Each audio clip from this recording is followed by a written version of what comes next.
Wow, what a wonderful performance by our Patshala kids. Now it's time to go on to the 27th book of Mahavir Swami, The Life of Mahavir Swami. The participants are Ritu, Chhavi, Vishal, Arhan, Rishabh, Yash, Vidit, Mehta, Aarav, Yashvi, Anya, and Henna. Jai Jinendra. My name is Ritu Mehta and I'm going to be talking about Chhavi Pokhara. Every Tirthankar has 5 major events in their life. They are called Kalyanak. The first one is Chhavi Pokhara. Chhavi Pokhara is the moment when the soul of our Tirthankar enters the womb of his mother. Mahavir Bhagwan in his 26th Janma was Swarga Devta in Devlok on Pushpak Vihan. With his Devya Shakti, he saw the hardship in the world that people were going through. He realized that he had to take his 27th Janma to fulfill his Kartavya. Prabhu Mahavir entered into the womb of Mata Devnanda. Devraja Indra's throne shook after this event. He realized that Bhagwan Mahavir is a Tirthankar and would be born in a Brahmin family. He realized that Lord Mahavir should be born in a Kshatriya family. With the help of Sevyak Harinna Manishi, he switched the Garbha of Mahavir Bhagwan in the Queen Trishla Mata's womb. Once, when Mata Trishla was sleeping, she got 14 auspicious dreams. She wanted to understand what they meant. She went to Raja Siddharth and told him about the dreams. King Siddharth asked scholars of his kingdom the meaning of the dreams. After studying the dreams, they said they believe the meaning is that Mata Trishla is going to be giving birth to a Mahatma who will liberate the souls of many. He will be a great symbol of ahimsa and will show the world the path of moksha. This news, Raja Siddharth and Mata Trishla were very happy to hear, and they distributed matai to the kingdom and gave dan to all the poor. Jai Jinendra. Jai Jinendra. I'm Chhavi Pokhara and today I'll be talking about the Janma Kalyanak of Mahavir Swami. Over 500 years before the Vikram era, the 24th and last Tirthankar was born at midnight on the 13th day of the bright half of the Chaitra month. The birth of Mahavir Swami spread spiritual light throughout the whole universe. The throne of 56 goddess coming from all directions started receiving tremors and realizing that it was the signal of the great event, the birth of the Savior, so they all flew towards Bhagwan Mahavir and his blessed mother. They bowed down to him, did the abhishek, and dressed him up nicely. After completing the ritual, they all went back to their respective abodes. Sakrendra, the chief among all Indras, visualized by his Avdi Gyan that Bhagwan Mahavir was born, and he paid a special honor. He performed many rituals such as anointing, abhishek, etc. of the newborn child who was destined to be a Tirthankar. After performing the rituals, he sent the other gods and goddesses to the Vaishali kingdom. He bowed down to Bhagwan and his mother and convinced her to sleep. Later, Sakrendra takes Bhagwan to Meru Parvat.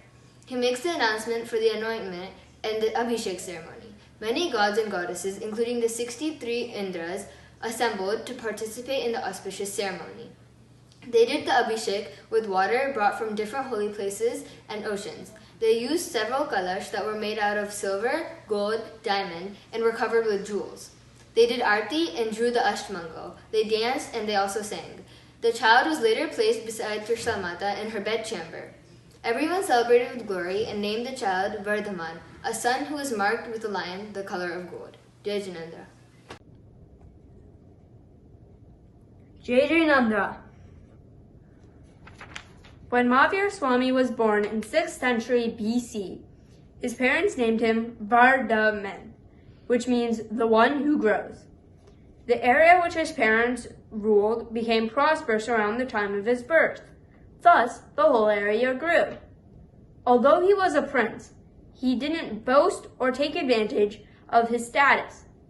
He stood up to bullying, was not afraid, and looked out for other living beings. He did not agree with animal sacrifice that others did. He was brave, not just in thoughts, but in words and deeds. One day, he was playing with his friends in a garden, and a large cobra came.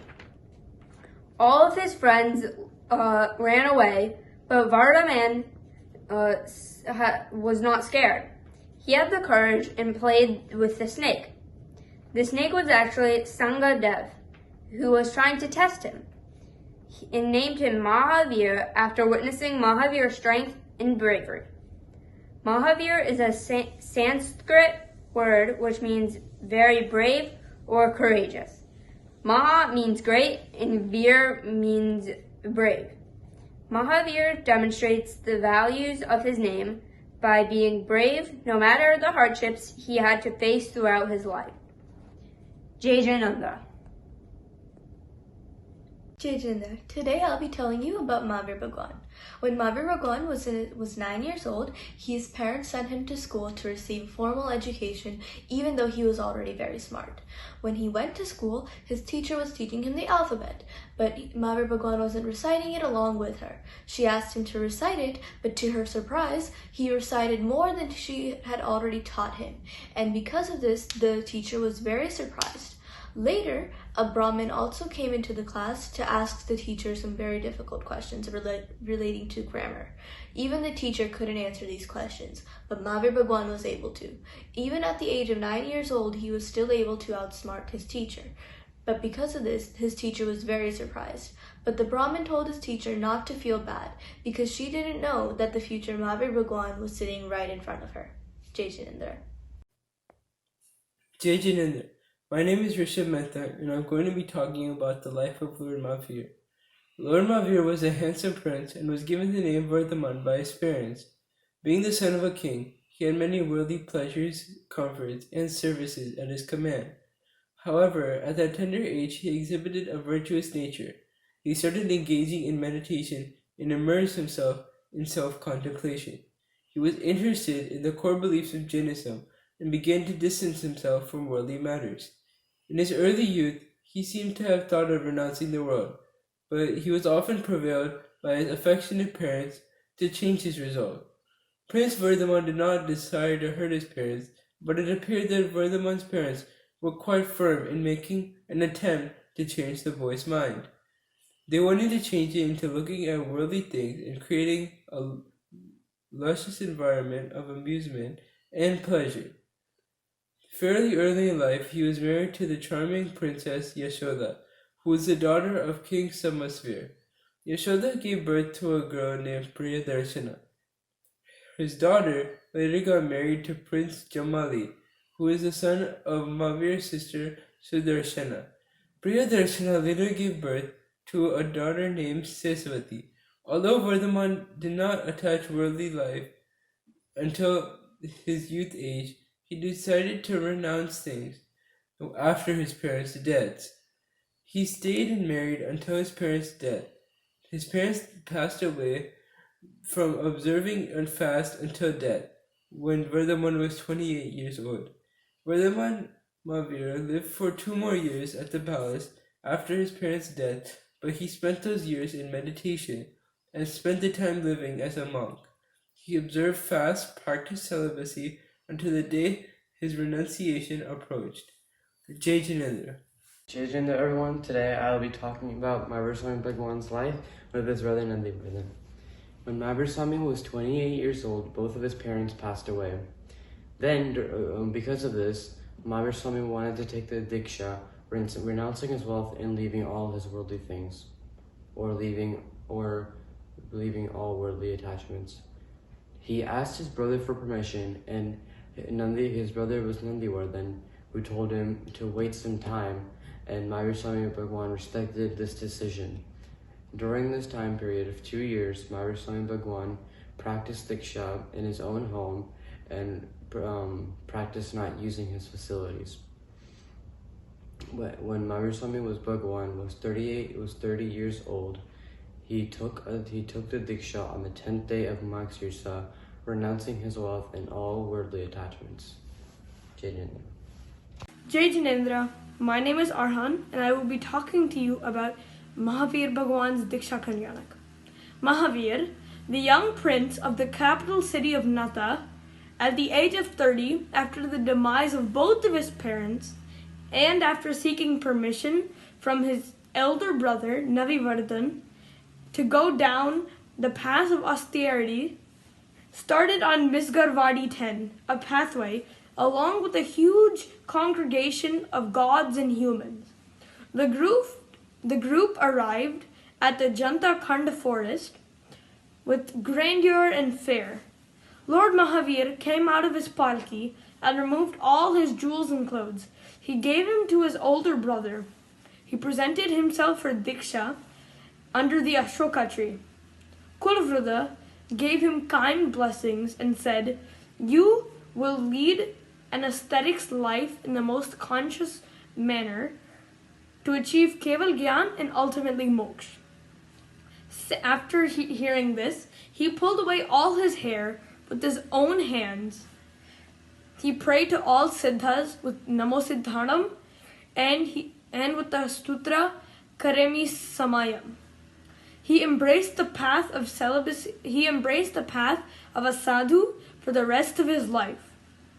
He ridded all his vices and embraced the 5 vows: non-violence, truth, non-stealing, celibacy, and non-possession, to eventually achieve Keval Gyan and Moksha. Indra placed the invaluable Devdusya Vastra on his left shoulder.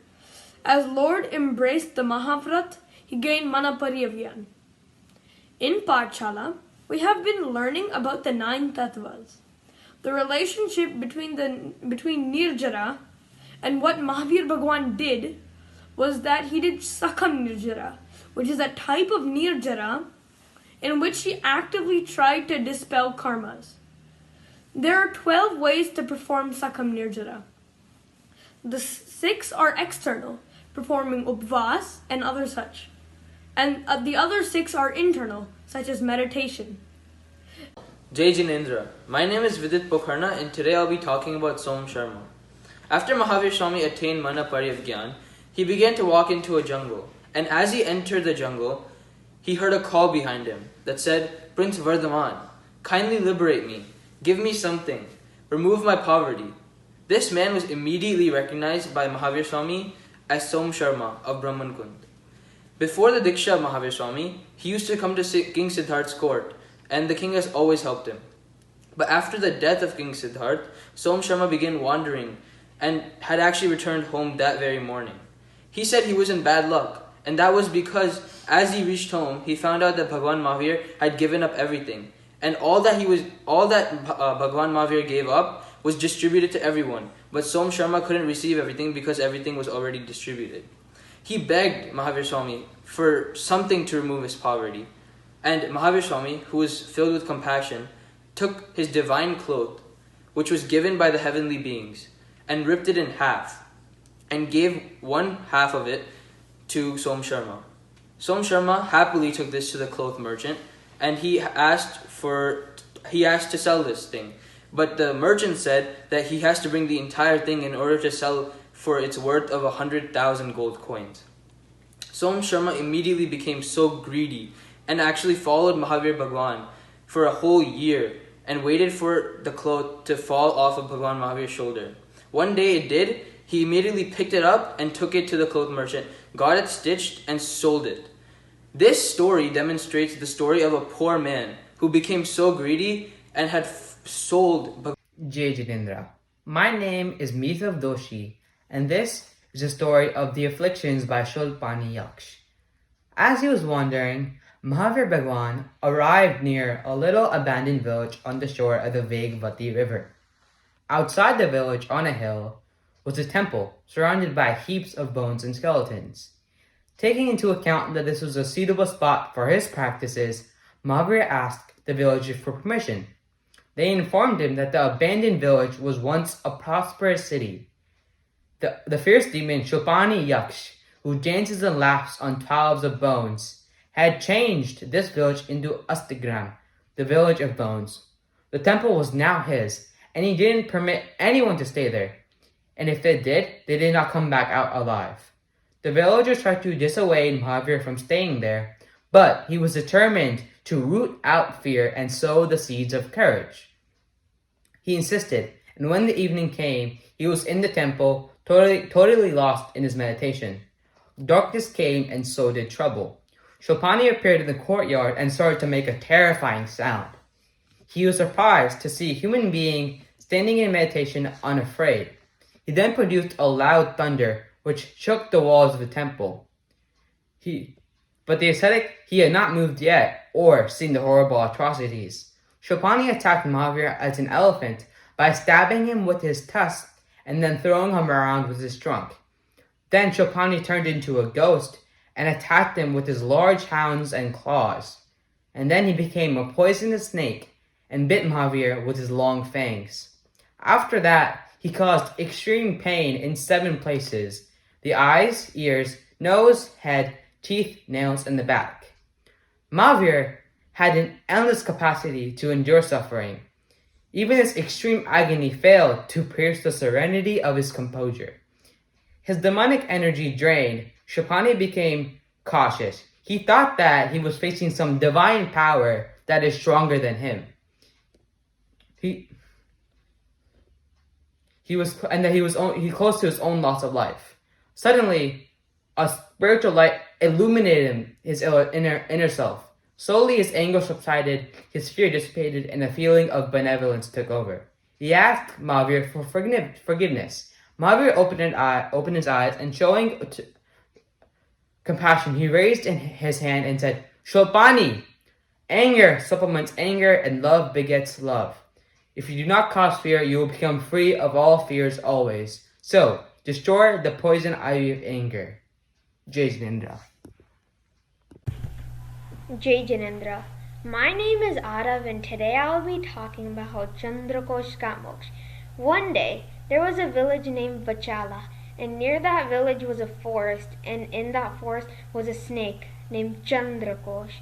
Chandrakosh was a poisonous snake that would kill people that lived in the village by just glancing at them. People were not able to get their necessary needs. One day, Mahavir Bhagwan passed the dangerous forest, and then Chandrakosh saw him and started hissing at him. But Mahavir Swami did not run away. Then the poisonous snake bit Bhagwan Mahavir on his toe, but blood was not coming out. Instead, milk was coming out of his toe. Bhagwan Mahavir opened his eyes, but Bhagwan Mahavir was calm, and there was no fear or anger on his face. He looked up at Chandrakosh in his eyes and told him, wake up, Chandrakosh. Do you realize what you are doing?" There was love and affection in those words. He suddenly remembered his 2 previous lives. Chandrakosh then realized the truth, and he was the anger and ego of his last 2 lives had done to him. He bent his head peacefully to the ground. Bhagwan Mahavir left to go on his way. Mahavir Swami's words made him stop harming other people and live in peace. After that, the villagers found out that Chandrakosh was not harmful anymore, but people were not scared to going to the forest for their essential needs. Because of his self-restraint and control Chandrakosh had over his feelings, he got rid of all of his bad karmas, and he was meditating in his hole. Chandrakosh finally got moksha and went to heaven. The moral of the story is peace and harmony in society come from the feeling of love and equality of all living beings. This is a concept of Mahavir Bhagwan's non-violence. Bolo Jai Mahavir Swami ki! Sure. You're kind of short, but that's okay. Okay, there once was a beautiful princess named Vasumati. One day, war broke between Champapuri and the king of nearby Kaushambi. Vasumati's father could not win the war, so he had to run away in despair. Vasumati and her mother intended to do the same, but instead were captured. She was later taken to the market to be sold. At the market, a merchant by the name Danav saw Vasumati and felt that she wasn't an ordinary girl. Out of compassion, he bought her and took her home as a daughter rather than a slave. They named her Chandanbala since she wouldn't tell anyone her real name. Danav's wife Mula was jealous of Chandanbala's beauty and decided to get rid of her as soon as possible. When Danav left on a business trip, Mula cut off all of Chandanbala's hair and locked her into a room. When Danav returned, He was shocked to find her locked up, and in an attempt to find her food, he brought her some dried lentils. Chandan Bala, amazed at how fate can change life, thought of offering lentils to someone else before eating. At this time, Lord Mahavir was walking by her room, and Lord Mahavir, in his 12th year of penance, had taken a vow of having 13 requirements as a precondition for accepting alms from any lady, henceforth ending his fast. The 13 requirements were: 1. Must be of good character. 2. Must be a princess. 3. Should have been bought from somewhere. 4. Should have a shaved head. 5. Should be only wearing a white cloth. 6. Have chains on her feet. 7. Have handcuffs on her hand. 8. Should be hungry and thirsty for the past 3 days. 9. Should have 1 foot inside and 1 foot outside. 10. Should be carrying boiled lentils. 11. Should be happy. 12. Should be in the afternoon. And 13. Should have tears in her eyes. The first 12 criteria were met. However, the last one was not. Therefore, Lord Mahavir went onward. Chandan Bala became very sad, and tears started forming in her eyes. Lord Mahavir saw the tears and came back to accept the food. Bhagwan Mahavir accepting alms from Chandan Bala after 5 months and 25 days. As soon as Bhagwan Mahavir accepted the food from her, there was a divine shower of flowers, and Chandan Bala's chains miraculously broke, and she regained her beauty.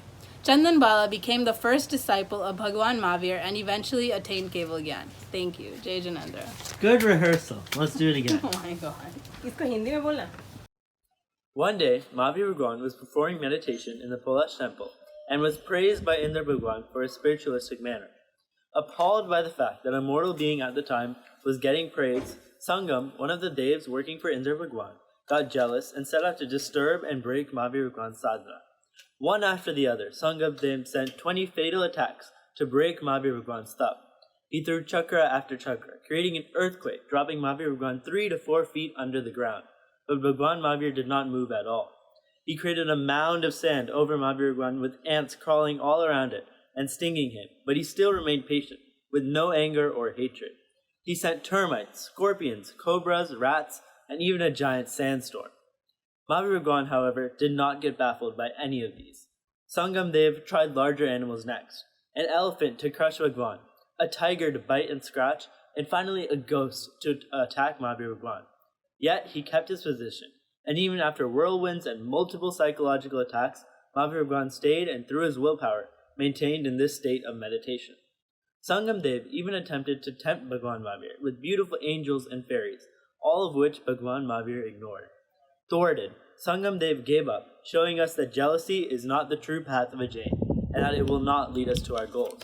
Mahavir Bhagwan's strength, gained from his meditation, allowed him to tolerate all of these painful tortures, and his teachings teach us that our faith in God and our prayers can lead us through any hardship. Jai Janendra. My name is Anya Shah, and today I am going to be talking about Mahavir Swami Bhagwan's Updesh and Samvasara. Updesh is what Mahavir Swami Bhagwan taught and what teachings we have today that we follow. Mahavir Swami Bhagwan taught about the 3 jewels of Jainism, which are Samyak Darshan, Samyak Gyan, and Samyak Charitra. Mahavir Swami Bhagwan also taught us about the 5 vows of Jainism, which are Ahimsa, Satya, Achurya, Brahmacharya, and Aparigraha. When Mahavir Swami Bhagwan gets Keval Gyan, Indradev comes and makes the Samvasaran, where Bhagwan sits and gives the Deshna. There are 3 enclosures in the Samvasaran, and it has 4 sides. It can be circular or cubed. The lowest tier is made of silver and is reserved for parking for any being. The second tier is made of gold and is reserved for animals. The top tier is made of precious jewels, such as diamond, and is reserved for humans and heavenly beings. When everyone sits together to listen to the Deshna, no animal has the urge to kill, and there is no hate. In an 8-mile distance, all diseases were cured, and the area was surrounded by happiness. Behind Mahavir Swami's head, there were bright rays like the sun created by the Devs. It is called the Bhamanda, and since there was so much glow on Bhagwan's face, it was created so that everyone looking would be able to see the Bhagwan's face clearly.